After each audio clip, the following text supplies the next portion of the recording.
beautiful, very lovely and very beautiful being. And she admitted to me that guys don't take me serious because welcome to Love or Love, a podcast where we turn the pages of relationship books into keys for real life love. I'm Carrie Suche, and today we are unlocking Smart Love by Nancy Van Peer, a no nonsense field guide for single adults to make wiser and healthier decisions in love and dating. And what I actually love about it is how direct it is. Instead of fluffy theories, Van Pelt talks about values, boundaries, faith, choices in ways that actually apply to your everyday dating life.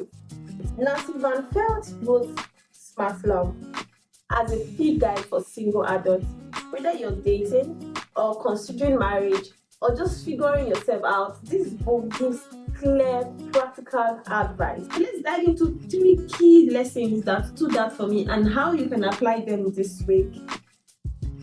Number 1, clarify your priorities and values before you start dating seriously.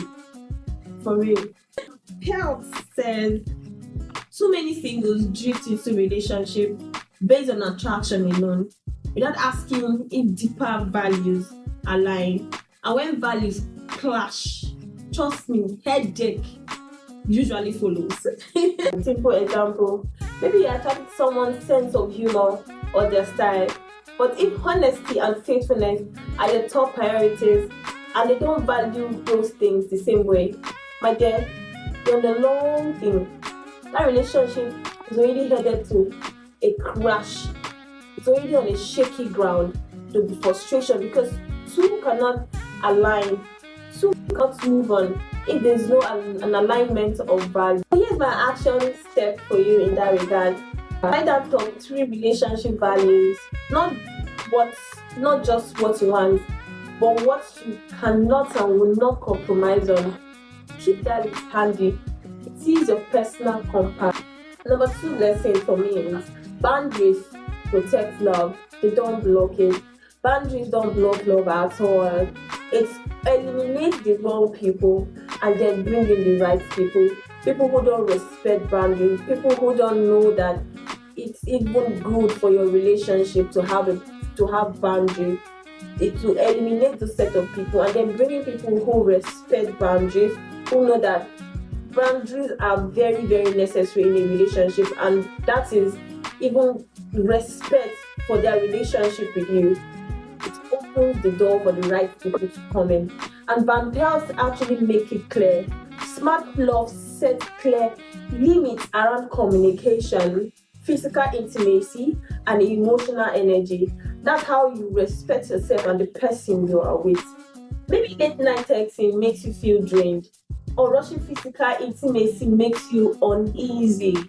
Setting a boundary like, I don't text after 10 p.m. or I like to take things slow. It doesn't push people away. It helps you attract the right people. So let's set up action plan for this week. Why don't you choose a realistic boundary this week? Write it down, practice saying it out loud, and see how it feels. You'll be so surprised at how empowering it is.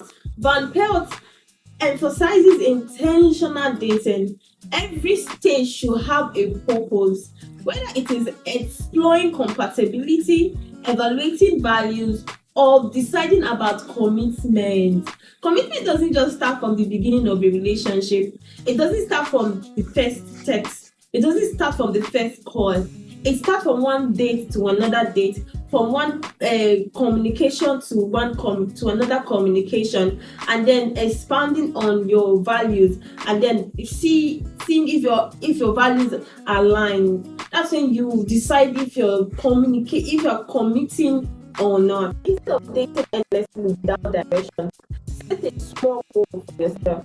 For the next 3 days, focus on observing values like kindness, honesty, and future goals, or their spirituality, their obedience to God, instead of just the surface chemistry. Yeah, chemistry is good, but kindness is value, honesty is value, it's internal. Chemistry is just the surface. So here's our action plan regarding that. Plan one intentional date or conversation this week. Go in with a purpose, like asking about their family values or long-term dreams, and see what you learn. Let me share a quick story. I once dated someone who looked very perfect on paper. Smart, funny, handsome, and outgoing. But deep down, our values did not align. But I kept hoping that things would work out until I finally wrote down my top three values, more than top three, but at least my top three values, which is faith, honesty, kindness, faithfulness. I realized the gap was so wide, like so wide. And ending it was easy, but it saved me from months and years of frustration. So you can do the same. So you see how writing down your top three values will save you from a whole lot. It will give you direction. It will give you what you cannot settle for.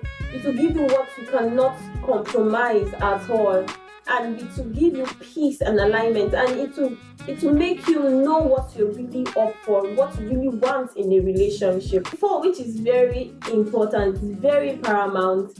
Try 15 minutes of no phone, focused conversation. We have given our phone so much attention that we're so oblivious of what's happening around us.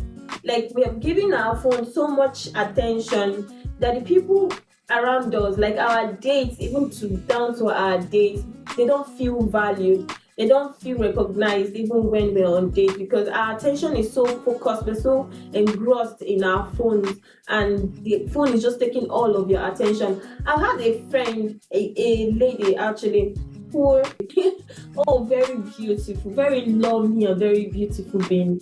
And she admitted to me that guys don't take me serious because she's always on her phone, even down to date. She posts like this, like she's going through her videos, playing her videos like 1,000 times. She's just so engrossed in her phone. Even when she's sitting at the front seat of a friend or a date, and the person is like literally talking to her, she is not listening to this person. The person will call her attention before she will like jack up and want to like attend to that person, and then in seconds she's back to it.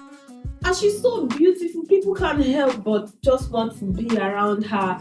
But she knows that she has a deficiency, which is that phone. No one is saying you shouldn't hold your phone or go through your phone or something, but there should just be a balance. There should not be time to attend to something which is important at that time, and it just bring a balance. That's all. Back to day 5. Journal about a past relationship. Where did you notice drift? Where did you notice you drifted? Where did you notice he drifted? Or where did you notice the relationship drifted? You get? It will give you insight, and it will make you unlearn and relearn. It will give you clarity on the boundaries you need to really set in, and the things you don't want to actually repeat in your next relationship, to open you up to a whole lot. Basics is asking a trusted friend how they make wise dating decisions. That trusted friend can be God, though. It can be the Holy Spirit.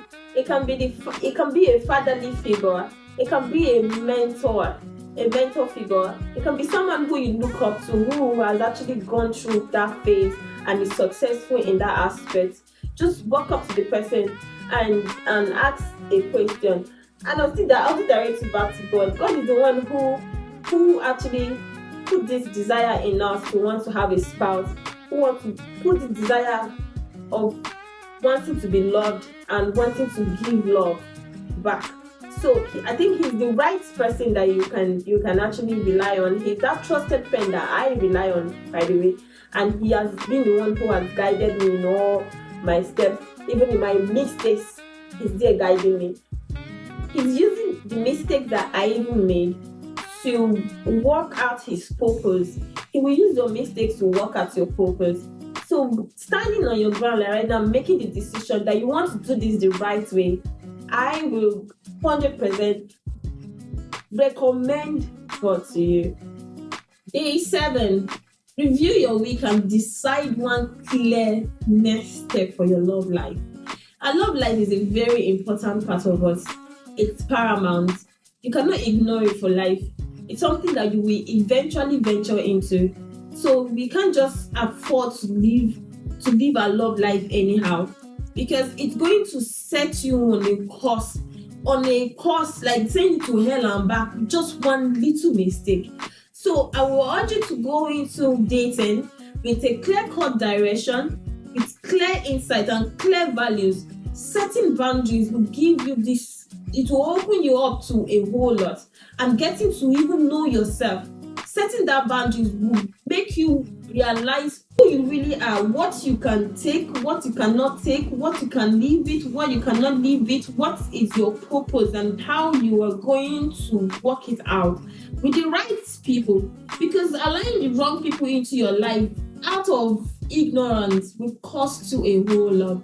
Take this week as a reset with the 7 smart love challenge I have given you. Start off this week with a reflection. Which of your values surprised you? Which boundary felt hard to set? Because you're going to be surprised. You think you know yourself. Setting boundaries will start opening up to things that you've been taking, things that you've been settling for. It's going to open you up to a standard that you're going to adhere. And if you don't adhere to it, it's going to still bring you down and cripple your efforts into getting what you deserve. Episode gave you a fresh perspective. Hit subscribe so you don't miss the next unlock. If you'd like to read more, I use the Reveal edition of Nancy Van Pelt Smart Love. I'll link it in the show notes along with a free download of the 7-day Smart Love Challenge. To hear from you, DM me your day 3 reflection on Instagram at CallMeCaris, and I'll share a few stories in the future episode. Thank you for listening to Love Unlock. Remember, love is a journey, and every page, every story holds a lesson. I'm Kari Suche, and I'll see you next week. Thank you.